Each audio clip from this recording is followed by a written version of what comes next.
ketika seseorang mencapai target seperti yang sudah direncanakannya, biasanya orang itu akan berbangga diri, atau bahkan bisa lebih daripada itu.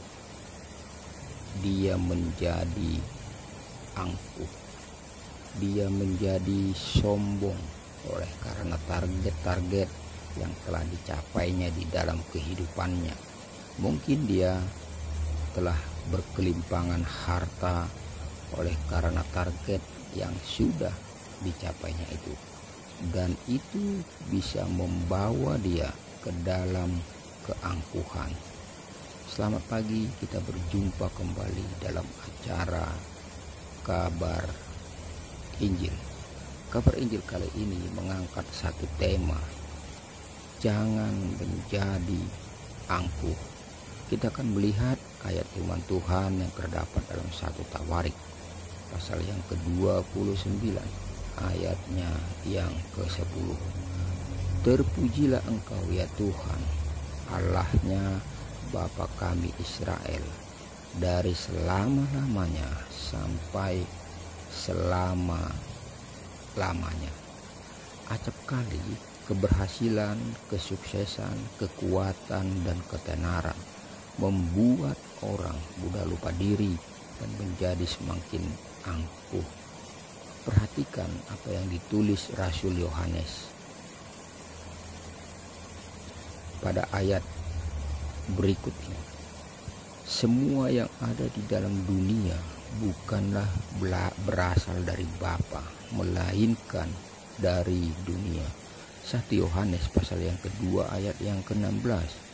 Jadi keangkuhan hidup berasal dari dunia dan bukan dari Tuhan.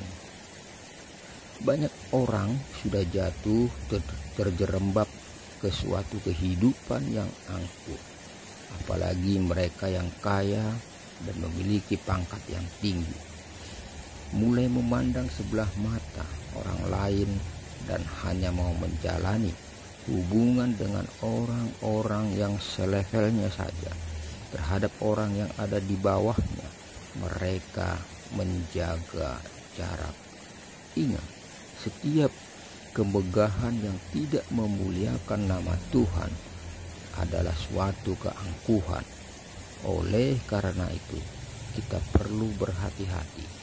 Jika kita saat ini berhasil dan menjadi orang yang sukses, itu semua semata-mata karena campur tangan Tuhan, bukan karena kita kuat dan bukan karena kita gagah. Kesuksesan haruslah disertai dengan kerendahan hati dan juga ucapan syukur kepada Tuhan, sehingga kita tidak mencuri kemuliaan nama Tuhan, sebab semua itu karena Dia dan berasal dari Dia.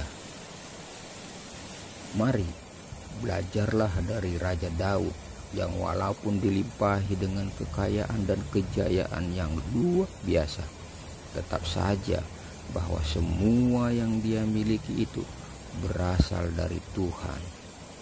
Daud tidak punya arti apa-apa, sebab dia menulis, di luar aku kamu tidak dapat berbuat apa-apa. Meski telah menjadi orang besar, Daud tidak menjadi angkuh.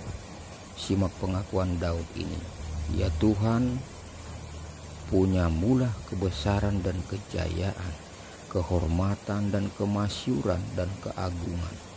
Ya, segala-galanya yang ada di langit dan di bumi ya Tuhan, punya mula kerajaan, dan Engkau yang tertinggi itu melebihi segala-galanya sebagai kepala. Sebab kekayaan dan kemuliaan berasal daripadamu, dan Engkaulah yang berkuasa atas segala-galanya. Dalam tangan-Mu lah kekuatan dan kejayaan, dalam tangan-Mu lah kuasa membesarkan dan mengokohkan. segala-galanya. Sekarang, ya Allah kami bersyukur kepadamu dan memuji namamu yang agung itu. Terdapat dalam 1 Tawarik pasal yang ke-29 ayat yang 11 sampai yang ke-13. Bila kita sadar dan mengerti bahwa semua yang kita miliki ini berasal dari Tuhan, tentunya hal itu tidak membawa kita atau membuat kita menjadi orang yang angkuh. Salam Maranatha.